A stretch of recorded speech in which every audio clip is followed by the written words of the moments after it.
Discuss about the topic molality. Molality क्या होती है?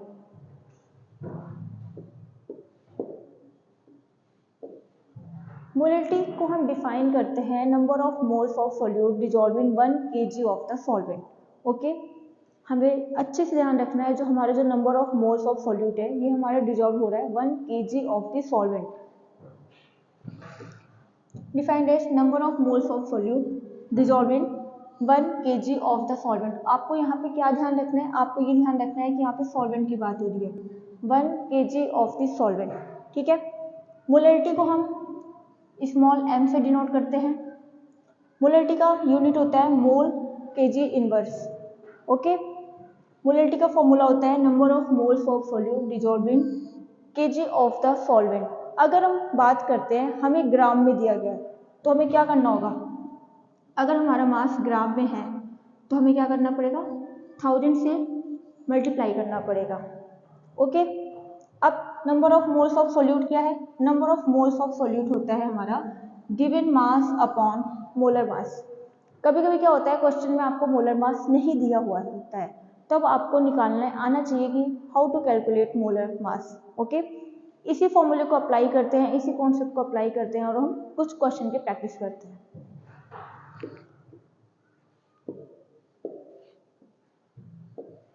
हमें दिया गया है 2.5 gram of ethanoic acid. Ethanoic acid क्या होता है? एथेनोइक एसिड होता है CH3COOH, यही होता है ethanoic acid. Is dissolved in 75 gram of benzene. Calculate the molality of the solution. पहले हम फॉर्मूला लिखते हैं। मोलिलिटी का फॉर्मूला क्या था?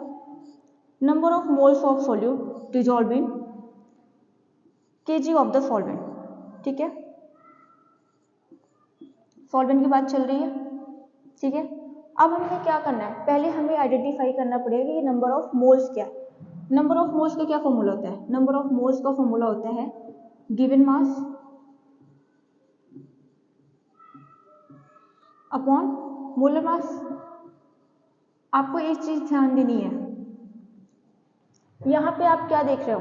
यहाँ पे 2.5 ग्राम, ये आपका क्या हो गया? Given mass. लेकिन आपको एथेनोइक एसिड का मोलर मास तो दिया नहीं गया, तो आपको एथेनोइक एसिड का मोलर मास निकालने आना चाहिए। निकालते हैं पहले molar mass. Molar mass of ethanoic acid CH3COOH। ठीक है, 2 कार्बन है, एक कार्बन का मास कितना होता है? 12। 2 कार्बन है मल्टीप्लाई बाई 2 प्लस हाइड्रोजन का कितना मास होता है? 1। कितने हाइड्रोजन प्रेजेंट है? 4। 1 इंटू 4 प्लस कितने ऑक्सीजन है? 2। एक ऑक्सीजन का मास कितना होता है? 16।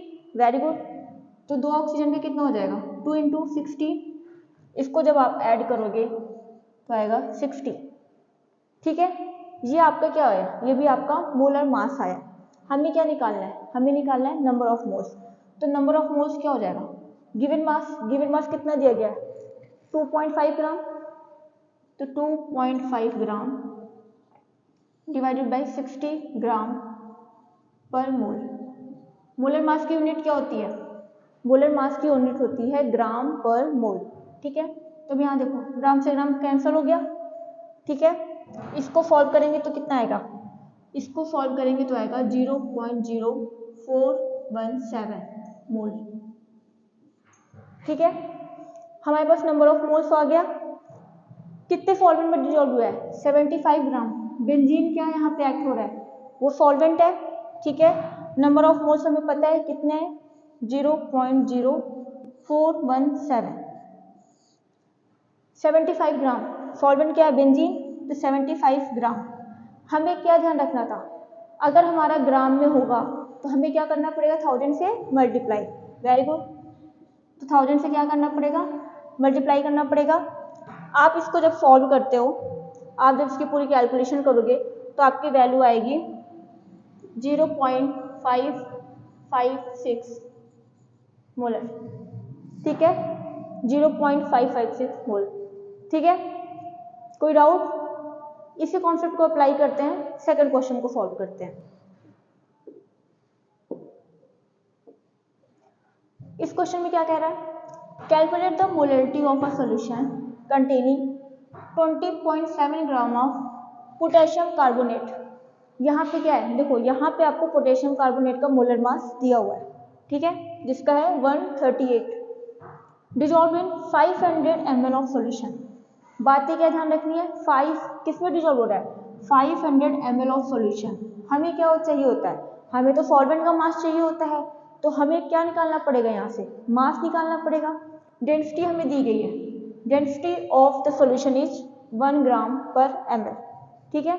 पहले क्या करेंगे, पहले हम सबसे पहले मोलैलिटी का फॉर्मूला लिखेंगे। मोलैलिटी का फॉर्मूला क्या था, number of moles of solute dissolve इन पर केजी ऑफ द सॉल्वेंट, यही था फॉर्मूला, ठीक है। अब क्या निकालेंगे, नंबर ऑफ मोल्स। पहले निकालते हैं number of moles. Number of moles का फॉर्मूला क्या था, given mass upon molar mass. Given mass कितना है, 20.7 ग्राम, ये आपका गिवन मास है 20.7, डिवाइडेड बाई मोलर मास कितना दिया गया है 138, आ जाएगा आपका 138। जब आप इसको सॉल्व करोगे तो आपका नंबर ऑफ मोल्स आएगा 0.15, ठीक है, कोई दिक्कत नहीं।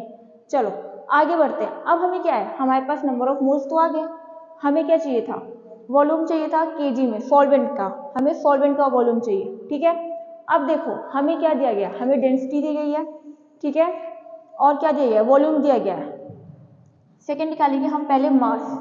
डेंसिटी इज इक्वल टू क्या होता है, डेंसिटी इज इक्वल टू होता है मास बाय वॉल्यूम, ठीक है।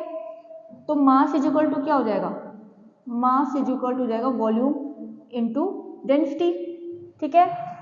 हमें क्या दिया गया, हमें वॉल्यूम दिया गया है, किसका, सॉल्यूशन का। तो जो हम मास निकाल रहे हैं वो क्या आ रहा है, हमारा वो सॉल्यूशन का मास आ रहा है, ये बात आपको ध्यान रखना है, ठीक है। तो यहाँ से जब मास निकाल रहे हैं, जो ये सॉल्यूशन का मास है, वॉल्यूम क्या है सॉल्यूशन का, वॉल्यूम है 500 ml, डेंसिटी क्या है सॉल्यूशन की, देखो आपको डेंसिटी दी गई, डेंसिटी ऑफ सॉल्यूशन इज 1 ग्राम पर ml, ठीक है।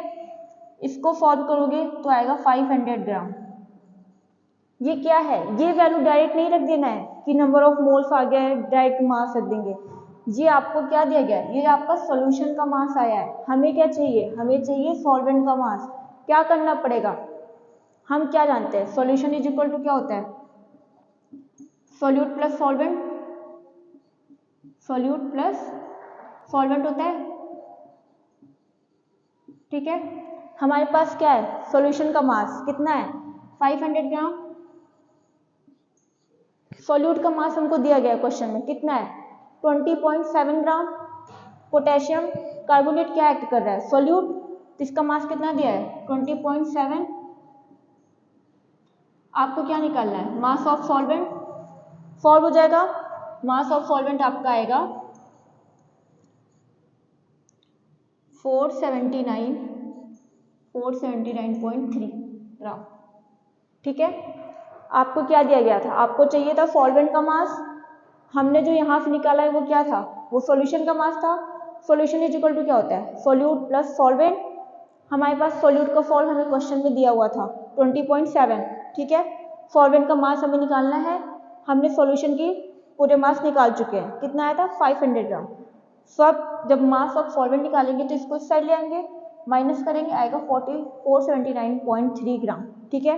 अब हमारे पास क्या है, नंबर ऑफ मोल्स भी है, मास है सॉल्वेंट का, ठीक है। बस अब क्या करना है, वैल्यू को पुट करना है, क्या आ जाएगा 0.15 अपॉन कितना है सॉल्वेंट का मास 479.3, किस में है, ग्राम में है, हमें चाहिए किस में होता है, केजी में, तो हम क्या करेंगे 1000 से मल्टीप्लाई करेंगे, वेरी गुड, 1000 से मल्टीप्लाई करेंगे। आप जब इसको सॉल्व करोगे तो आपका वैल्यू आएगा 0.313 मोलर, ठीक है। देखो मोलरिटी में आपको क्या करना है, पहले तो आपको फॉर्मूला याद होना चाहिए, उसके बाद आप कैलकुलेट करोगे number of moles. Number of moles कैसे कैलकुलेट करते हो, given mass upon molar mass. उसके बाद आप देखोगे अगर आपको मोलर मास कंपाउंड में नहीं दिया गया है क्वेश्चन में, तो आपको मोलर मास निकालने आना चाहिए, ठीक है। ये आपका फर्स्ट स्टेप खत्म होता है। अब उसके बाद क्या है, आपको मास ऑफ सॉल्वेंट या फिर क्वेश्चन में दिया गया होगा। अगर आपको मास ऑफ सॉल्वेंट क्वेश्चन में डायरेक्टली नहीं दिया गया है तो आपको वहाँ पे डेंसिटी दी गई होगी, डेंसिटी ऑफ सॉल्यूशन दिया गया होगा और डेंसिटी और वॉल्यूम ऑफ सॉल्यूशन दिया गया होगा। तो हम वहाँ से क्या करेंगे, मास निकाल लेंगे। मास ऑफ सॉल्यूशन जब हम निकाल लेंगे तो वहाँ से क्या करेंगे, सॉल्यूशन इज इक्वल टू क्या होता है, सॉल्यूट प्लस सॉल्वेंट। वहाँ से हम सॉल्वेंट का मास निकाल देंगे, फिर दोनों वैल्यू को पुट करेंगे और क्वेश्चन को सॉल्व कर लेंगे। ठीक है, बस आपको पूरे वो फॉर्मूले ध्यान रखने हैं, number of moles of solute dissolvent, mass of kg of the solvent. Okay, I hope आपके लिए ये वीडियो हेल्पफुल होगी। Thanks for watching, happy learning.